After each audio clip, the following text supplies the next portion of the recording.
So dear students, let us start with part 10 of chapter 1, structure of anatropous ovule and its development. Now, an ovule, it is the integumented megasporangium of seed bearing plants. It consists of two main parts, a stalk and a body. The stalk of the ovule is also called as funicle, and the point of attachment of funicle to the body of the ovule is called as hilum. You can see here, this is the funiculus and it is attached to the main body, and this point of attachment, it is called as hilum. It has a vascular strand. This is a vascular strand which supplies the nutrition to the body of the ovule, and this is termed as the raphe. It persists sometimes in the mature seeds also, and this is termed as raphe. Now the body of the ovule, it bears different parts, as this part which is made up of the parenchymatous tissue. It is a nutritive part and it is called as the nucellus. It forms the main central bulk of the ovule body and it represents the megasporangium proper, and it consists of many diploid parenchymatous cells. So this is nucellus. Now this nucellus is protected by two multicellular coats, the outer integument and the inner integument. So such type of ovule, it is called as bitegmic ovule. Later, after fertilization, when fruit formation is done, these integuments, they form the testa and the tegmen, the protective fruit wall. Angiospermic ovules are usually bitegmic. Now, the basal portion of the nucellus, where the integuments, they originate, they raise, this portion is called as chalaza. Whereas there is a small opening at the apex of the integument. This opening is called as the micropyle.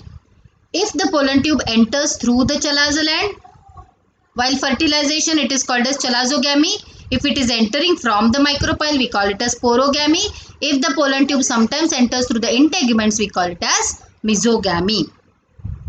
The female gametophyte or embryo, it is present, this embryo sac, it is present inside the nucellus.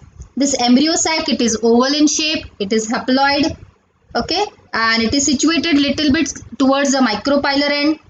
It consists of 7 cells and 8 nucleus. We will study how this is developed in detail. Now there are different types of ovules depending upon their structures. For example, orthotropous ovule. In the first picture you can see orthotropous ovule. The micropyle, the chalaza and the body, all of them are in a straight line. Anatropous ovule is the most common ovule which is present in angiosperm. Here the micropyle, it is turned and it comes very near to the hilum and the funicle.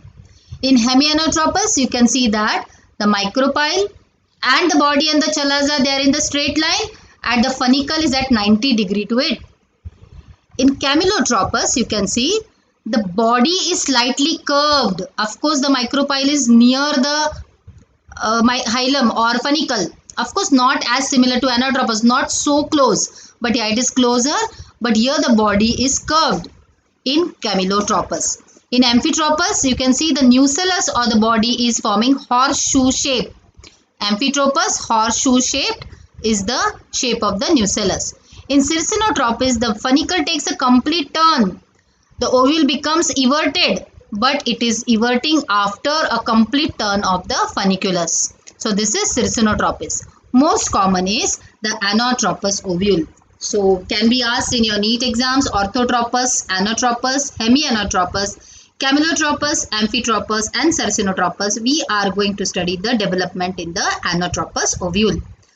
I am going to explain you this development of female gametophyte megasporogenesis by two ways. First, I'll explain you the changes that are taking place in the diagram, and then we will study the details with the help of the points. So let us start. The process of development of megaspore from the megaspore mother cells takes place in the nucellus. So in the nucellus, we know that there are many archisporiums which are diploid in nature. These archisporiums, they act as individual archisporium. They form or they act as a megaspore mother cell. So this is one megaspore mother cell which is diploid and it is present in the nucellus. Now, first it will undergo meiosis. I'll explain you first from the diagram and then again we'll revise from the points.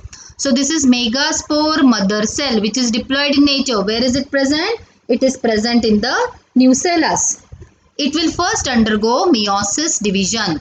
After meiosis, it forms 4 haploid megaspores which are arranged linearly. The tetrad, they are 4 in number. They are arranged in a straight line. So they are called as 4 haploid linearly arranged megaspores.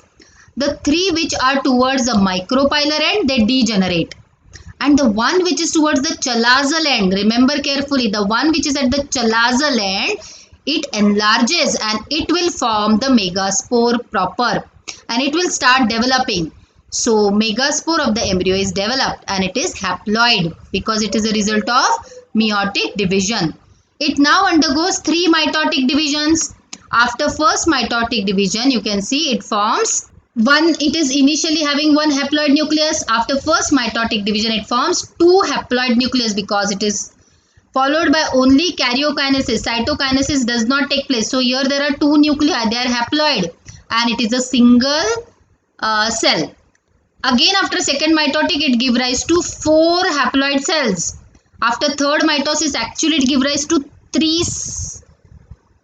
4 here at the top and 4 at the bottom. So 8 haploid cells are nuclei are formed, but in only one cell. 4 haploid nucleus. Out of this 4, this one will move in the center and this one will move in the center. So only 3 remains there at the antipodal end. And these forms the podal cells which are haploid, 3 cells, because immediately cytokinesis occurs and these 3 haploid cells are present at towards the chalazal end and they are called as the antipodal cells. 3 cells, they remain at the micropylar end. In the center, this is the egg. On the 2 sides, these are the 2 synergids. One from here goes in the center, polar nuclei. One from here comes in the center and they forms the secondary nucleus. This secondary nucleus, it is diploid. This is secondary nucleus and this is diploid. So at the end, we can see that it is 8 nucleated. 1, 2, 3, 4, 5, 6. Here there are 2, 7, 8. 8 nucleated and how many cells? 7 cells. 1, 2, 3, 4, 5, 6 and this one complete 7. 8 nucleated, 7 celled female gametophyte is formed within the functional megaspore. And this development, it is taking place inside the embryo sac. So it is called as endosporic development. It takes place from only one megaspore. Only one megaspore was participating and therefore it is called as monosporic. These terms are very important. Monosporic because only one megaspore participate. Development of the spore takes place inside the embryo sac. So it is endosporic and it is 8 nucleated, 7 celled female gametophyte. Let us revise this with the points now. So the single cell archisporium, it functions as megaspore mother cells.